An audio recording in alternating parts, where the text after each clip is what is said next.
Hi, ನಮಸ್ತೆ ಎಲ್ಲರಿಗೂ. ಇವತ್ತು ಮೆಂತ್ಯ ಮುದ್ದೆ ಅಥವಾ ಉದ್ನಿಟ್ಟು ಅಂತ ಹೇಳ್ತಾರೆ ನಮ್ಮ ಕಡೆ. ಬನ್ನಿ ಹೇಗೆ ಮಾಡೋದು ಅಂತಂದ್ಬಿಟ್ಟು ನೋಡೋಣ.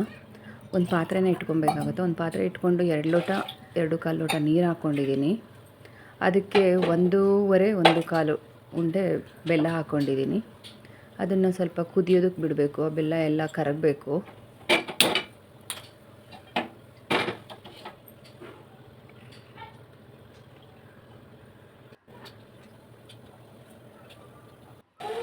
ನೋಡಿ, ಬೆಲ್ಲ ಎಲ್ಲ ಕರಗಿದೆ.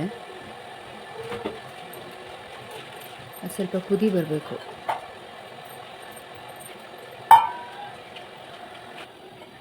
ಕುದೀತಾ ಇದೆ. ಇವಾಗ ಒಂದು ಪಾತ್ರೆಗೆ ಅದನ್ನು ಸೋದಿಸ್ಕೊಬೇಕು. ಆ ಬೆಲ್ಲದಲ್ಲಿ ಎಲ್ಲ ಕಡ್ಡಿ ಎಲ್ಲ ಇರುತ್ತಲ್ಲ, ಸೊ ಹಂಗಾಗಿ ಅದನ್ನು ಸೋದಿಸ್ಕೊಂಡು ಮತ್ತೆ ಅದೇ ಪಾತ್ರೆಗೆ ಹಾಕ್ಕೊತಾ ಇದ್ದೀನಿ. ಇವಾಗ ಅದಕ್ಕೆ ಹಸಿಟ್ಟು 1.5 ಕಪ್ಪಷ್ಟು ಹಸಿಟ್ಟನ್ನು ಹಾಕ್ಕೊಬೇಕಾಗತ್ತೆ. ಇದು ನಾನು ಮಾಡ್ತಾ ಇರೋದು 2 ಮುದ್ದೆ ಆಗುತ್ತೆ ಅಷ್ಟೇ.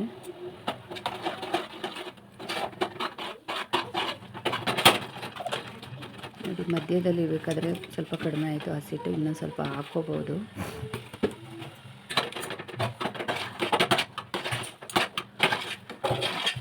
ಅದನ್ನು ಸ್ವಲ್ಪ ಅದು ಗಂಟೆಲ್ಲ ಹೋಗೋ ಥರ ಚೆನ್ನಾಗಿ ತಿರುಗ್ಕೊಬೇಕಾಗುತ್ತೆ. ಸುಮಾರು ಒಂದು 5 ಮಿನಿಟ್ ಅದನ್ನು ಕೂಡ ಸ್ವಲ್ಪ ತಿರುಗ್ಕೊಬೇಕು. ಅದು ಚೆನ್ನಾಗಿ ಅದನ್ನು ಸ್ವಲ್ಪ ಗಂಟೆಲ್ಲ ಹೋಗಿ ಚೆನ್ನಾಗಿ ನಿದ್ದಿಸೋ ಥರ ಆಗಬೇಕು. ಆವಾಗ ಮುದ್ದೆ ಕಟ್ಟೋದಕ್ಕೆ ಚೆನ್ನಾಗಿ ಬರುತ್ತೆ, ತಿನ್ನೋದಕ್ಕೆ ಕಟ್ಟೋದಕ್ಕೆ ಎಲ್ಲದಕ್ಕೂ.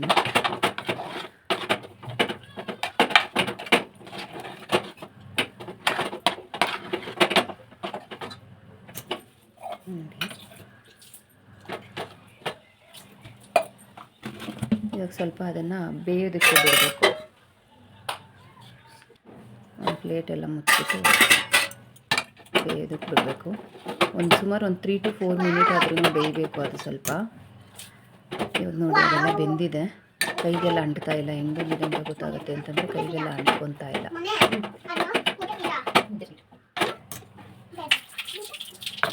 ನೋಡಿ, ಬೆಂದಿದೆ.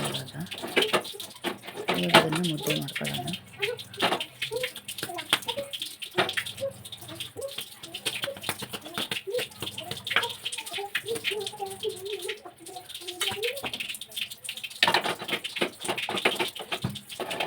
ನಮ್ಮ ಕಡೆ ಬಾಣಂತಿಯರಿಗೆ ಮತ್ತು ಈ ಕಡೆ ದೊಡ್ಡವಳಾಗಿರ್ತಾರಲ್ಲ ಅಂಥವರಿಗೆ ಕೊಡ್ತಾರೆ.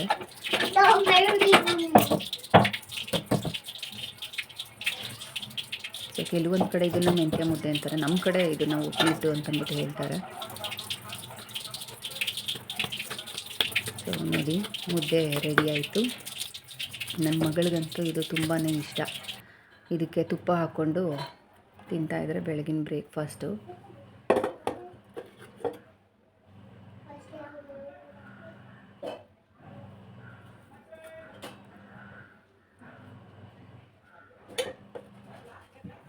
ನೋಡಿ, ಮೆಂತ್ಯ ಮುದ್ದೆ ರೆಡಿ ಆಯಿತು.